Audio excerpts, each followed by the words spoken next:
la președintele țării. Băi, Iohannis, Claus Iohannis, ce pula mea tu interzici la oamenii să nu mai se îmbrățișeze, să nu mai dea mâna unul cu celălalt, sau să vină în țară cei dragi, familia copilor sau copii la familie. Eu sunt pregătit de ce este mai rău și voi face parte la violență când o să fie vorba de război sau ceva. Sunt pregătit, ia priviți. Sunt foarte pregătit. Primul voi atacat, primul care o să atac va fi poliția română. Păi eu o să-i bat când lumea o să cedeze și nu o să mai poată să supraviețuiască.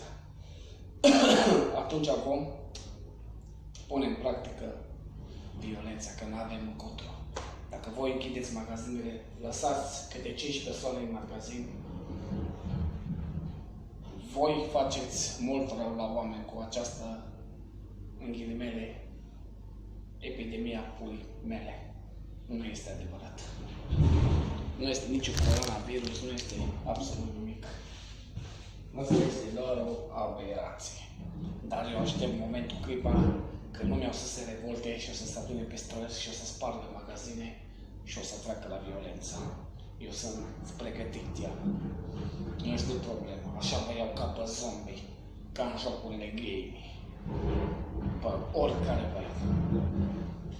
Sunt foarte pregătit de luptă, de testul de supraviețuire în această țară, România.